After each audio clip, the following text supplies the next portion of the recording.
કથા 8 સીતા સ્વયંવર. રામ લક્ષ્મણની ઉપસ્થિતિમાં વિશ્વામિત્રનો યજ્ઞ તો નિર્વિઘ્ને સરસ રીતે પાર પડ્યો, પણ એ સાથે જનસામાન્ય મનમાંથી ભય પણ નિર્મૂળ થઈ ગયો. આજ અરસામાં જનક રાજાએ પોતાની પુત્રી સીતાનો સ્વયંવર આદર્યો હતો. ખરેખર તો સીતા જનક રાજાની દીકરી ન હતી. એમના રાજ્યમાંના એક બ્રાહ્મણને ખેતર ખેડતા પોતાના ખેતરમાંથી એક પેટી મળેલી. પેટી ખોલતા તેમાંથી જીવતી જાગતી કન્યા નીકળી. એણે એ કન્યા જનક રાજાને સોંપી. એ જ કન્યા આ સીતા. જનક રાજાએ તેને પોતાની દીકરીની જેમ પાળી પોષી. ખેતરમાંથી મળી એથી એનું નામ સીતા રાખ્યું. ખૂબ જ નમણી, સુંદર અને બુદ્ધિશાળી હતી. જનક રાજાના મહેલમાં એક ખૂબ જ વજનદાર શિવ ધનુષ્ય હતું. કંઈક કેટલાય સેવકો ભેગા મળે ત્યારે એ ઉપાડાતું. એક દિવસ સીતા એ ધનુષ્ય લઈને ઘોડો રમવા લાગી. તેને શિવ ધનુષ્ય બહુ જ પ્રિય હતું. આ જોઈને રાજા જનકે નક્કી કર્યું કે જે કોઈ આ ધનુષ્ય ઊંચકીને પણજ બાંધી શકશે એની સાથે સીતાના લગ્ન કરીશ. સીતા ઉંમરલાયક થતાં જનક રાજાએ સ્વયંવરની ઘોષણા કરી.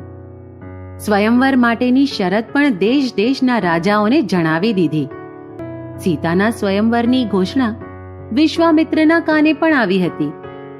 એમના મનમાં વિચાર પણ આવ્યો, રામ જેવા સુંદર, બુદ્ધિશાળી, પરાક્રમી અને શૂરવીર સાથે જ સીતાના લગ્ન થવા જોઈએ.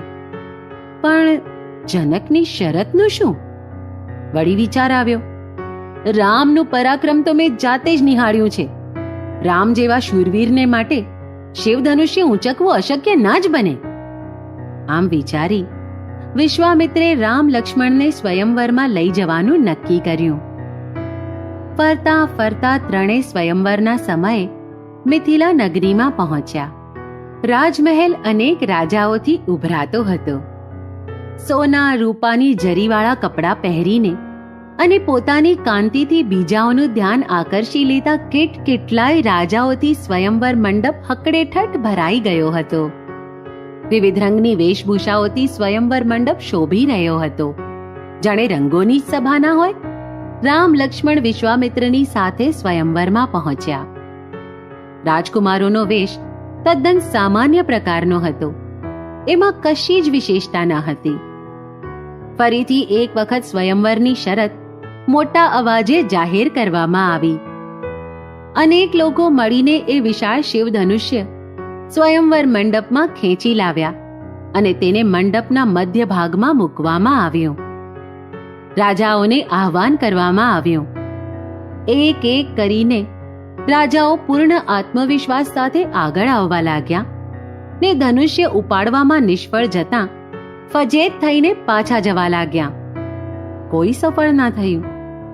અતિશય પરાક્રમી રાજાઓને નિષ્ફળ ગયેલા જોઈને કેટલાય સમજુ રાજાઓ તો પ્રયત્ન કરવા જ ના ગયા.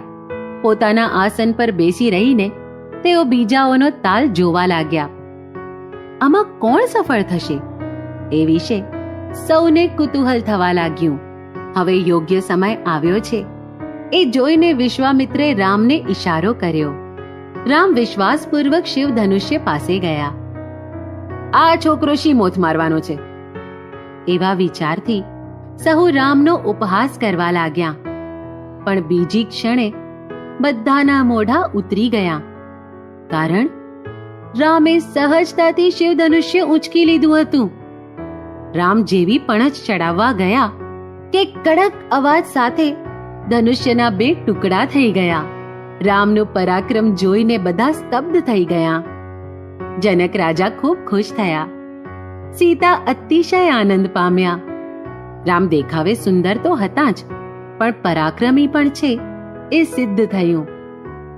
સીતા મંડપમાં આગળ આવી અને રામને વરમાળા પહેરાવી. નવનીત. સચ્ચારિત્ર્ય સાથે નમ્રતાયુક્ત પરાક્રમથી મનુષ્યની કીર્તિ ઝળકી ઉઠે છે.